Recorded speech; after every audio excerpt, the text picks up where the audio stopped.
Сайн байцгаана уу? Өнөөдөр багш нь та бүхэнд 5 дугаар лекцийг танилцуулахаар бэлтлээ. Манай өнөөдрийн лекцийн сэдэв бол хэмжигдэхүүн хоорондын хамаарлалын бодлогыг таниул гаргаж өг гэсэн сэдэв байгаа. За өнөөдрийн энэ 5 дугаар лекц маань өмнөх лекцтэйгээ нэг холбоотой байгаа. Учир нь бид өмнөх лекцэн дээр нийлмэл бодлогын ангиллыг авч үзэхдээ эдгээр ангиллуудыг баримтлана гэж үтсэн байгаа. Тэгэхээр энэ лекцэн дээр энэ ангиллалт тус бүрээ ямар бодлогууд байдгийг түүнийг хүүхэд суралцахын тулд ямар үйл ажиллагаа хийх ёстой вэ гэдэг талаар нь судлах юм аа. Өөрөөр хэлбэл арга зүйн талаар нь дэлгэрүүлж судлах юм аа. За өнөөдрийн лекцийн агуулгыг дараах 6 агуулгаар бэлтгэсэн байгаа. Нэгдүгээрт нь бага ангийн математикийн хөтөлбөр дэх хэмжигдэхүүний хамаарал, хоёрдугаарт нь 4-р пропорционалын бодлогууд, гуравт нь пропорционалаар хуваах бодлогууд, дөрөвт нь тоо 2 алгараар болох бодлогууд, тавд нь хөдөлгөөний бодлогууд, зургаад нь арга зүйн шийдэл гэсэн ийм үндсэн 6 агуулгаар бэлтгэлээ. За бага боловсролын математикийн хөтөлбөрт хурд хүнд хугацаа гэсэн хэмжигдэхүүн 1-р ангиас эхэлж орж ирж байгаа. Мөн сүүлийн 2014 оны цөм хөтөлбөрөөс эхлээд мөнгө гэсэн хэмжигдэхүүнийг авч үзсэн байгаа. Өмнө нь бол мөнгө гэж хэмжигдэхүүн болгож судалдаггүй байсан. За олон улсын жишгт бол мөнгийг тусгай хэмжигдэхүүн гэсэн өнцгөөс нь авч үздэг учраас энэ хөтөлбөрөөс эхлээд мөнгийг хэмжигдэхүүн гэж тооцож авсан байгаа. За мөн температур, талбай ба хурд гэсэн 2 хэмжээстэй хэмжигдэхүүнүүд, ижилхэн гэсэн 3 хэмжээстэй хэмжигдэхүүнүүдийг судалдаг. Мөн тэдгээрээс гадна search концентрац гэх мэтийн өвөрмөц хэмжигдэхүүнүүд өгүүлбэртэй бодлого болох үед олонтоо тохиолддог. За энэ хэмжигдэхүүнүүдийг тоотоо танилцж байх үедээ хамтдан танилцаад явахаас гадна тэдгээрийн холбоо хамаарлаас судалдаг. За бага боловсролын математикийн хөтөлбөр дэх хэмжигдэхүүний хамаарлуудыг ийм байдлаар нэгтгэж үзэж болох юм. Нэгдүгээрт нь энэ бодлогын төрлийг нь, хоёрт нь тухайн бодлогыг бодоход ямар хэмжигдэхүүнүүд өртдөг болох талаар, гуравт нь тэдгээрийн хоорондын холбоо хамаарал ямар байдаг талаар харуулсан хүснэгт байна. За энд хөдөлгөөний бодлого гэхэд зам, хурд, хугацаа гэсэн 3 хэмжигдэхүүн. За тэдгээр нь бол хурд ба хугацааны хэмжээнүүдийн үржир нь замын хэмжээтэй тэнцвүү гэсэн ийм холбоо хамаарал байх нэ. За ажлын бодлогууд мөн бодогддог. Ажлын бодлогууд дээр хөдөлмөрийн бүтээмж, хугацаа, хийсэн ажил гэж ингэж 3 хэмжигдэхүүн тооцогддог. За мөн эдгээр хэмжигдэхүүнүүдийн холбоо хамаарал нь хийсэн ажлын хэмжээ, хөдөлмөрийн бүтээмж ба хугацааны хэмжээний үржиртэй тэнцвүү гэх. За худалдаа арилжааны бодлогууд бол олонтоо бодогддог. За энд бол нэг бүрийн үн тоош ирэхэд нийт үн гэсэн хэмжигдэхүүнүүд тооцогддог. Нийт үнийн дүн бол тоош ирэхэд ба нэг бүрийн үнийн үржиртэй тэнцвүү гэсэн холбоо хамаарал байдаг. За дараа нь холцын бодлого дээр бол холцыг бүрэлдүүлж байгаа хувцсын жин, найрлагын хувь, нийт жин гэсэн хэмжигдэхүүн авч үзээд за эдгээр нь хоорондоо бас холбоо хамааралтай байна. Дор хаяж тухайн холцыг бүрэлдүүлж байгаа орц болгоны жингийн нийлбэр нь нийт жинтэй тэнцвүү байна гэдэг ч юм уу нэмэрхүү холбоо хамаарлууд байх юм аа. За мөн хувь хүүтэй холбоотой юм бодлогонууд байна. Жишээлбэл банкнд хадгалагдсан мөнгөний тухай бодлого байлаа гэхэд нэгч хугацаанд хувь нь ямар байхаа, хугацаа нь ямар байхаа, нийт хувь нь ямар байхаа ингээд тэрийг хэмжигдэхүүн болгоод тэрийн холбоо хамаарлыг тооцож болгохыг бодохын тохиолдол байна. За тэгэхээр яг энэ хэмжигдэхүүнүүдийг нэг дор нь хөдөлгөөний илэрхийлэх хэмжигдэхүүн гэдэг юм иймэрхүү байдлаар судалдаггүй. Ер нь бол аажмаар энгийнээс нь нийлмэл рүү хөнгөнөөс нь хүнд рүү ингэж явж судалдаг. Тийм учраас та бүхэн бага боловсролын математикийн хөтөлбөр дээр ямар ангид аль хэмжигдэхүүнийг хизээ үзэж байгааг нь бол харж ажиглах хэрэгтэй. Эдгээр хэмжигдэхүүнүүдийн холбоо хамаарлыг харуулсан бодлогонууд маань одоо нийлмэл бодлогын төрлүүд буюу одоо дөрөвдүгээр лекцэндээ зааж өгсөн дөрвөн төрлийн хүрээнд бодлогууд бодогддог. За түүний нэгдүгээрх нь бол дөрөвдүгээр пропорционалыг олох бодлогыг бол авч үзье. Хоорондоо шууд эсвэл уруу пропорционал хамааралтай гурван хэмжигдэхүүний хувьд аль нэг нь тогтмол нөгөө хоёр нь хувьсах утгаа авдаг үед хувьсах хоёр хэмжигдэхүүний аль нэгнийх нь хоёр утга өгөгдөөд нөгөөгийнх нь тэдгээрт харгалзах аль нэг утга нь өгөгдөөд нөгөө утгыг нь олох бодлогыг дөрөвдүгээр пропорционалыг олох бодлогод хамрагдана гэж. За жишээлбэл худалдааны бодлогын үед дараах 6 тохиолдол байна. За худалдааны бодлогын 3 хэмжигдэхүүн юм байж нэг бүрийн үн, тоо хэмжээ, нийт үн. За аль нэг нь тогтмол байна гэсэн тэгвэл одоо нэг бүрийн үн тогтмол байх хоёр тохиолдлыг эхний 1-2 дугаар тохиолдолд авч үзсэн байна. За тоо хэмжээний 2 утга өгдөөд нэгдүгээр тохиолдол нь за нэг утга нь өгөгдсөн нөгөө нь мэдэгдэхгүй үед за ийм бодлого гарч ирж болох нь 2 кг луун 3000 төгрөгийн үнэтэй мөн тийм 6 кг луун хэдэн төгрөгөөр авах вэ гэсэн бодлого байж болно.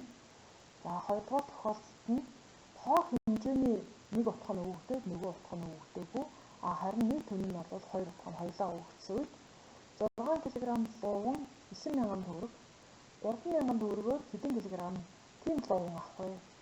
Нэг бүрийн үн нийтлэн гэдэг нь одоо тийм гэдэг үгээрээ ингэж харагдаж байгаамаа. За дараа 3-дугаар тохиолдолд одоо тоо хэмжээнд тогтмол байх хоёр тохиолдлын бодлогыг авсан байна. За нэг бүрийн үний хоёр утга нь өгөгдөөд нийт үнийх нь нэг утга нь өгөгдөөд нэг утга нь мэдэгдэхгүй байгаа тохиолдлын бодлого бол тус бүр нь 380 төгрөгийн үнэтэй хэдэн дэвтэр аваад 1900 төгрөг төлжээ. Мөн төчнөө хэлний нэг бүр нь 560 төгрөгийн үнэтэй дэвтэр аваад хэдэн төгрөг төлөх вэ гэсэн бодлого. За 4-р тохиолдол нь болохоор нэг бүрийн үний нэг утга нь өгөгдөөд нөгөө утга нь мэдэгдэхгүй тоо хэмжээнд тогтмол нийт үний хоёр утга нь өгөгдсөн тохиолдолд метр бүрийг нь 12000 төгрөгөөр торог авч 48000 төгрөг төлсөн. Мөн төчнөө метр даав авч 24000 төгрөг төлсөн. Даав 1 метр нь ямар үнэтэй вэ гэсэн бодлого. За тэгэхээр эхний нөхцлөөсөө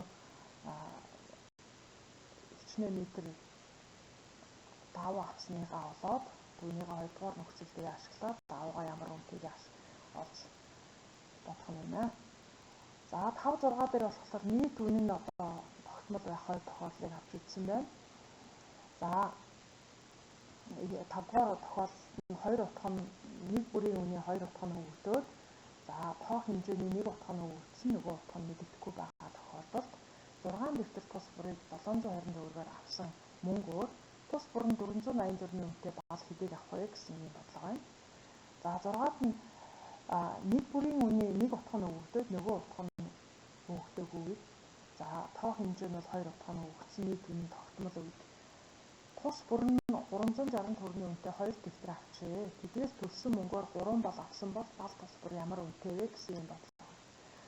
За тэгэхээр энэ удаагийн энэ харуулсан хүснэлт маань зөвхөн худалдааны бодлогын үед байна. Тэгвэл одоо энэ хүснэлтийг та бүхэн хөдөлгөөний бодлогын үед ажлын бодлогын үед одоо ямар байдлаар энэ бодлогууд маань тодорхойлогдох вэ? Жишээ бодлогууд нь ямар байж болох вэ гэдгийг хийж үзээрэй.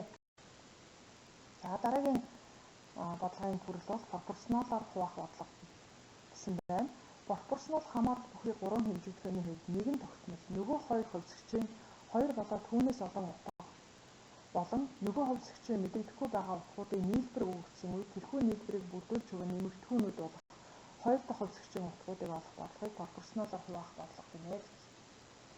За энэ бодлогон дээр одоо ямар тогтолцоод гарч болохыг харъя. Энэ төрлийн бодлого нь шууд пропорционал хамаарлын 4, уруу пропорционал хамаарлын 2 нийтдээ 6 төрөлд хуваагддаг гэж. За энд одоо шууд пропорционал хамаарлынх нь 4 төрлийг авч үзсэн байна. За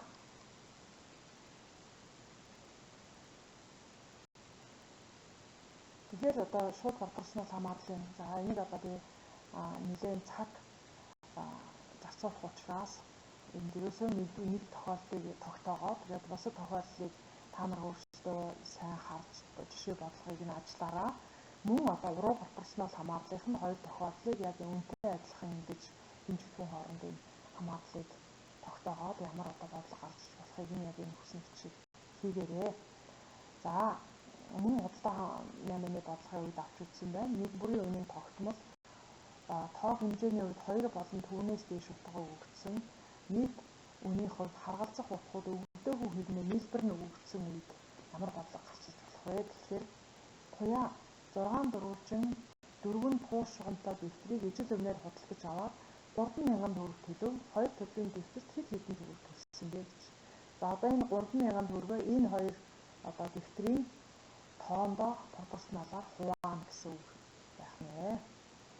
За тэгэхээр энэ одоо бодлогоос нэгдүгээр төрлийн бодлого дээр гарч иж байна. За тэгэхээр та бүхний сурах хүчгээр энэ хүснэгчүүд байгаа учраас та бүхэн бусад тохиолдлуудыг нь одоо нарийн ажиллаж бодлогуудыг нь бодороо. За дараагийнх нь тоог хоёр ялгаараар олох бодлого гэв. За энэ хоёр ялгаараар олох тухай бид нэр бас зөрүү тооцох арга дээр семинарын хичээлээр нэлээд олон удаа ярьж байсан учраас танил байгаа баха. Гэхдээ энэ хүүхдийн хувьд бол бас хүндэвэр бодлогын тоонд ордог. Тийм учраас бид нар энэ хоёр ялгаараар олох төрлийн бодлогуудыг маш олон удаа ажиллаж олон төрлийн үйл ажиллагаагаар дэмжиж өгөх шаардлагатай. За энэ бодлогын төрөл нь бол хоёр хувьсах хэмжигдэхүүн тэдгээртэй холбоотой нэг эсвэл хэд хэдэн тогтмол хэмжигдэхүүнүүд өгөгдсөн бөгөөд аль нэг хувьсах хэмжигдэхүүний хоёр утга өгөгдсөн нөгөөгийнх нь хоёр утгын ялгар өгөгдсөн үед тэрхүү ялгарыг үүсгэж буй утгуудыг олох бодлогыг энэ төрөлд хамруулдаг. За тэгэхээр ямар утгууд байж болох вэ гэдгийг авч үзье. За мөн худалдааны бодлогын үед авч үзсэн байна. Нэг бүрийн үнийн тогтмол тоо хэмжээний үед хоёр утга нь өгөгдсөн. За нийт үнийн хувьд харгалзах утгууд нь өгдөөгүй хэрнээ тэдгээрийн ялгуур нь өгөгдсөн үед одоо ямар бодлого байж болох вэ? Ижил үнэтэй даав нэг боодол нь 18 м, нөгөө боодол нь 12 м. Эхний боодолд нь 21,000 төгрөг илүү төлсөн. Даавны үнийг олооч. За энэ илүү төлсөн үнэ гэдэг бол энэ хоёр боодол даавны үнийн ялгуур гэсэн үг шүү. Тэгэхээр энэ ялгуур өгөгдсөн байна гэсэн үг ээ. За тоо хэмжээний хувьд 18 м, 12 м гээд хоёр утга нь өгөгдсөн байна. Ижил үнэтэй гэдэг бол нэг бүрийн үнийн тогтмол гэсэн үг шүү дээ. За хоёрдугаар тохиолдол дээр нэг бүрийн үнийн тогтмол харгалзах утгууд нь өгдөөгүй хэрнээ тэдгээрийн ялгуур өгөгдсөн. За нийт үнийн хувьд бол хоёр утга нь өгөгдсөн үед ямар бодлого гарч ирж болох вэ гэхээр ижил үнэтэй даав нэг боодол нь 126,000 төгрөг, нөгөө боодол нь 105,000 төгрөг болвоо. Эхний боодол нь 2-оос 3 м-ээр илүү боодол тус бүрийн утгыг олоо гэж. За тэгэхээр энэ дээр одоо нийт үнийнх нь хоёр утга 126,000, 105,000 гэдэг өгөгдсөн байна. За тоо хэмжээнийх нь зөрөө бол 3 м гэдэг өгөгдсөн байна. За тэгээд одоо нэг бүрийнх нь үнийг одоо боодол тус бүрийн утгыг олоогоо нэг бүрийнх нь хэмжээг олно гэсэн үг ээ. За тэгэхээр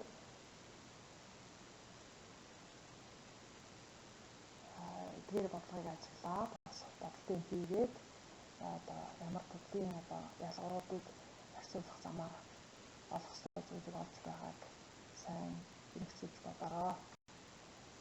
За дөрөвдүгээр төрөл болох хөдөлгөөний бодлогын талаар авч үзье. Ер нь бол хөдөлгөөний бодлогыг бодож сурсан тохиолдолд бусад хэмжигдэхүүний агуулгатай бодлогыг төвөггүй бодож чаддаг. Тийм учраас хөдөлгөөний бодлогыг эхлээд сайн судлах хэрэгтэй байна. За хөдөлгөөний бодлогын үед зам, хугацаа, хурд гэсэн 3 хэмжигдэхүүн хэрэглэгддэг. Тэгэхээр энд бол явсан замыг зарцуулсан хугацаанд харьцуулахад хурд нь гарна гэсэн ийм одоо холбоо хамаарал гэдэг. Энэ бол байгалийн хууль, энэ байгалийн хуулийг ашиглаад бид энэ бодлогыг боддгоо. За хурдыг метрийг хуваахын секунд гэсэн нэрээр илэрхийлэхээс өмнө 1 секундэд 40 м гэж үгээр илэрхийлж энэ хурдыг одоо ойлгох ийм одоо шаардлага гардаг. Яагаад гэвэл метрийг хуваахын секунд гэдэг тодорхой хэлбэрээр нэмэгдэж өгөгдсөн учраас тодорхой тоо үзээгүй үед бол энийг ойлгоход бэрхшээлтэй байдаг учраас эхний тохиолдолд бодлогын нөхцөлд бол дандаа 1 цагт 40 км, 1 секундэд 40 м гэж ингэж өгөгддөг байх нэ. За хөдөлгөөний чиглэл явж буй замаас хамаарч ухтлах, хөөцөлдөх, тойргоор эргэлзэх мэтийг одоо хөдөлгөөнийг ангилж болдог. За хөдөлгөөний бодлого дотор урсгалын хурд, салхины хурд тооцох онцгой тохиолдлууд багтдаг. Одоо голын дагуу явж байгаа хөдөлгөөнийг авч үзэхдээ одоо тухайн явах хэрэгслийн хурдан дээр урсгалын хурдыг нэмэх, урсгалыг сөрөх үедээ явах хэрэгслийнхаа заримынхаа хурдаас урсгалын хурдыг хасах ийм одоо байдлаар одоо урсгалыг уруулах, урсгалыг өгсөх ийм хөдөлгөөний хурдыг тооцдог. Салхины хурдан дээр мөн адилхан байдаг. За энэ бодлогод бол бас маш их олон тохиолдол бага боловсролын математикт байдаг. Тийм учраас энийг бол бид нар заавал энд бол тооцох, багш тайлбарлаж өгөх туршилтаар хүүхдүүд яг нэмэх юм байна, хасах юм байна гэдгийг олж тогтоох боломжийг олгох шаардлагатай. За эдгээр одоо бодлогуудыг хүүхэд суралцах үед нь одоо ямар үйл ажиллагаанууд хийлгэж болох вэ гэдгийг та бүхэнд санал болгож байна. Тэгэхээр бодлогуудыг ангилуулж болно. Тухайн бодлогуудыг бие биедэнд нь тайлбарлах, заалгах үйл ажиллагаа хийж болно. Зориудын алдааг олуулж засуулах ийм даалгаврууд байж болно. Энэ зориудын алдааг олуулж засуулах Блумын такс номоор бол үнэлэх сайжруулах төвшөнд хийгддэг учраас маш үр дүнтэй байдаг. За мөн бодолт дээр ажилуулах, бодолтын дотроос асуулт асуух, бодолтыг одоо загварын ашиглаж тайлбарлуулах, бодолтонд байгаа одоо бүх өгтлүүдийг одоо загвар дээр одоо зааж чаддаг байх. Ийм одоо үйл ажиллагаануудыг бол хийлгэж болно. За бодлого зохиолгох даалгавар бол маш сайн үр дүнтэй даалгаврын тоонд ордог. Яг л бодлого зохиох гэдэг бол бодлогоосоо өндөр түвшний, бүтээл түвшний даалгавар учраас одоо саяын хүснэгтүүдийг ашиглаад энэ бодлогуудыг хүүхдүүдэд зохиолгох даалгавар бол маш үр дүнтэй байдаг. Та бүхэн ч гэсэн миний зохиосон жишээнүүдээс өөрийг зохиогоод үзвэл та бүхэн бас илүү сайн үлдэцтэй байх болно. За хүснэгтэд орхигдсон зүйлийг бичүүлэх, хүснэгтийг одоо өгөхдөө хүүхдэд зарим нүднүүдийг хоосон орхиод одоо түүнийг нөхөж бичүүлэх ийм одоо даалгавруудыг өгч болно. Олон аргаар бодуулах ийм одоо үйл ажиллагаа хийлгэж болно. За мөн одоо холбоо хамаарлыг тодорхойлох ийм одоо даалгаврууд байж болно. Одоо жишээлбэл одоо ажлын бодлого өгөөдний хооронд ямар холбоо хамаарал байгааг тодорхойлох ийм даалгавар. Ерөөсөө бодлогыг бодохгүй зөвхөн холбоо хамаарлыг тодорхойлох юм даалгаврыг өгч болох юм аа. За мөн видео танилцуулгуудыг бэлтгүүлж болно. Хүүхдүүд одоо оногдсон сэдвээрээ бусад найз нөхдөдөө зориулсан видео танилцуулгыг бэлтгэх тийм даалгаврыг хийлгэж болно. За мөн өгөгдсөн хэмжигдэхүүний хамаарлын бодлогыг дуурайлган бусад хэмжигдэхүүний хамаарлын бодлогын жишээ бүхий хүснэг зохиолгох. Түрүү нь одоо худалдаа 8-ны бодлогон дээр өгсөн бол одоо ажлын бодлогон дээр ч юм уу, хөдөлгөөний бодлогон дээр ч юм уу зохиолгоод ингэж хийлгэх юм бол маш өндөр түвшний юм даалгавар болно. За энэ зурглал хийлгүүдэд бодлогын сан бүрдүүлэх одоо саяын 4 төрөл болгоноор 10 бодлого цуглуулах ч юм уу иймэрхүү үйл ажиллагааг хийлгэж болно.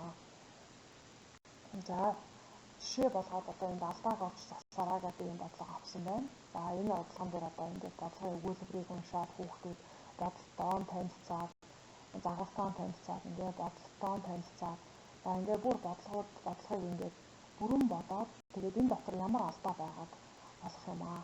Алдааг бол бас маш их илэрхий биш тэгсэн хэлнээ нэлээд ингэж анзаарч анхаарлаа төвлөрүүлж өгч болохоор ийм одоо алдааг оруулж өгвөл хүүхдүүдэд их үр дүнтэй байдаг. Хүүхдүүд ийм төрлийн даалгаврыг болоод маш их анхааралтай хийдэг. Тэгэхээр одоо би энэ алдааг одоо энэ доод тавир, дунд тавир гэдэг хоёр юм дунд гэдэг хоёр үгийг сольсон байгаа. Дунд тавир нь 18 ном, доод тавир нь 24 ном гарч байгаа. Тэгэхээр энийг бол маш нарийн аж хэмжээж хүүхдүүд илэрхийлэх учраас энэ бодлоготой маш сайн танилцдаг юм учиртай. Тийм учраас энэ нийгмийн бодлогууд дээр энэ алдааг, зориудын алдааг багш оруулж өгөөд энэ дотор одоо хүүхдүүд алдааг нь олоод засах юм одоо даалгаврыг өгөх юм бол их үр дүнтэй байдаг. Энэ нь бас дурдсан. За энэ дээлмэл бодлоготой танилцж байх үед анхаарах зүйлүүд байна. Багангийн хүүхдүүдэд одоо энэ нэгэн хүнд бодлогуудыг тооцоолдог учраас багшийн тусалцаа маш их хэрэгтэй. Тэгэхээр багш бол зөв газар оновчтой тусалцаа өгөх хэрэгтэй. Ер нь бол дидактикийн зарчмын хөнгөнөөс хүнд рүү, энгийнээс нийлмэл рүү аажмаар шилжих замаар танилцуулдаг гэдэг. Өөрөөр хэлбэл Энэ нийлмэл бодлогуудтай холбоотой нэгээс 5 дугаар ангийн туршид одоо зааж хамаг танилцдаг юм болж байна. За энэ бодлогууд маань цаашдаа бол дагалгын ухааны одоо хичээлүүдийн суурь болж өгдөг, физикийн хичээл, химийн хичээлээр суурь болж өгдөг. За мөн олон төрлийн хэрэглэгдэхүүнээр дэмжих хэрэгтэй хэрэглэгдэхүүнүүдийг нь бас өөрчлөлт нь бүтээлгэх хэрэгтэй, тэгвэл бас үр дүнтэй.